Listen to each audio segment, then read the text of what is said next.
বন্যায় বিপর্যস্ত আসামের মানুষের পাশে দাঁড়িয়েছেন বলিউড অভিনেত্রী ভূমি পেডনেকার। ভারত ডিজাস্টার রিলিফ ফাউন্ডেশনের সঙ্গে বন্যা কবলিত এলাকায় গিয়ে দুর্গত পরিবারগুলোর হাতে খাবার, প্রয়োজনীয় সামগ্রী ও সৌরবাতি তুলে দিয়েছেন তিনি। শুধু ত্রাণ সামগ্রী বিতরণেই থেমে থাকেননি, দুর্গত মানুষের সঙ্গে কথা বলে কাছ থেকে দেখেছেন তাদের দুর্ভোগ ও কঠিন বাস্তবতা। সামাজিক যোগাযোগ মাধ্যম ইনস্টাগ্রামে নিজের সেই অভিজ্ঞতার একটি ভিডিও শেয়ার করেছেন ভূমি।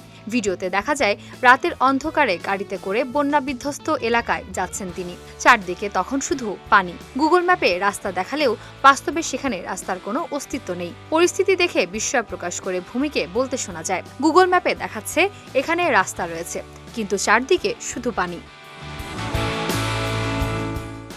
রাত প্রায় 11টা হলেও বিস্তীর্ণ এলাকা তখনও পানিতে ডুবেছিল। ভূমি জানান, টানা 3 সপ্তাহ ধরে পানির স্তরে উল্লেখযোগ্য কোনো পরিবর্তন হয়নি, বিদ্যুৎ সংকটও কাটেনি। ফলে অন্ধকারে থাকা দুর্গত পরিবারগুলোর জন্য সৌরবাতি অত্যন্ত প্রয়োজনীয় হয়ে উঠেছে।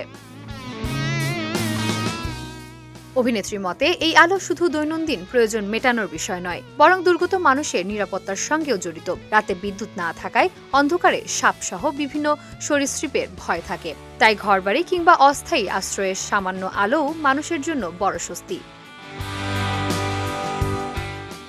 এর আগেও আসামের বন্যা কবলিত এলাকায় হাঁটু জলে নেমে দুর্গত মানুষের কাছে ত্রাণ পৌঁছে দিতে দেখা গেছে ভূমিকে। অভিনয়ের বাস্তবতার মাঝেও বিপর্যস্ত মানুষের পাশে দাঁড়িয়ে তার মানবিক উদ্যোগ এবারও প্রশংসা কুড়িয়েছে।